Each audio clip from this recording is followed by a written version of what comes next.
ব্রাহ্মণী নদী পারাপার করার সময় একটি ৪ চাকা বোলেরো গাড়ি ঝুলন্ত ব্রিজ থেকে নদীতে পড়লে আহত হলেন গাড়ির ৫ জন যাত্রী।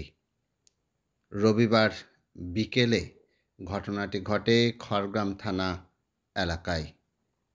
পরে এলাকার বাসিন্দারা যাত্রীদের উদ্ধার করে মুর্শিদাবাদ মেডিকেল কলেজ ও হাসপাতালে চিকিৎসার জন্য পাঠায়। আসুন দেখে নেবেন বিস্তারিত আমাদের অল টাইম এমএসডি নিউজের। এটা পাবলিসিটি একটা ব্রিজ, হ্যাঁ, এটা যে স্বাভাবিক একটা জিআই তার দিয়ে তৈরি করা আছে, বাঁশ খুঁটি কারেন্টের পোল দিয়ে। হ্যাঁ, আচ্ছা, এটা নিজে পাবলিক থেকে করা হয়েছে অথবা গাড়ি ঘোড়া পয়সা নেন নিজে। আচ্ছা, নিজে কোনো অনুমতি পায়নি, নিজে তৈরি করে নিজে পাবলিকে গাড়ি ঘোড়া টাকা পয়সা নেন। আচ্ছা, তা আপনারা বাধা দেননি? তখন আমরা বাধা দিব কি? আমাদের মানুষ এটা সরকার থেকে কোনো আমরা কিছু পাই না অনুমোদন। থানা হয়েছে মানুষের উপকার হয়েছে মানুষের সুবিধার জন্য করা হয়েছে। হ্যাঁ, আচ্ছা, কিন্তু সরকার থেকে আমরা কোনো অনুমোদন পাইনি।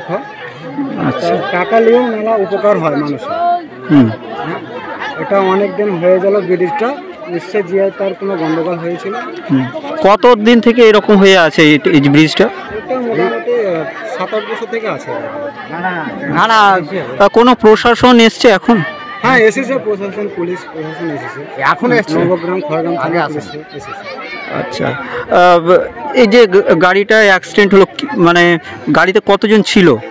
৫ জন ছিল, তার মধ্যে ২ জনের একটা হয়েছে, হাসপাতালে নিয়ে যাওয়া হয়েছে। কোন হসপিটাল আছে তারা? ৫ গ্রাম হাসপাতাল আছে। কি চাইছেন এখন?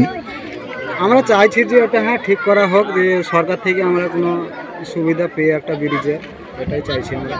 সরকার থেকে এখন ব্রিজ চাই, এই ব্রিজটা থাকবে না, একটা সরকার থেকে আমরা ব্রিজ চাই। কোন কোন ব্লক যুক্ত আছে এটার উপরে? এরপর ব্লক কি আছে, আমরা গোটা থানা, খড়গ্রাম থানা, নবগ্রাম থানা, সব লোক রামপুরহাট যাওয়া যায় অথবা বহরমপুর ঝিলি অঞ্চল থানা, সবারই সুবিধার জন্য চাই।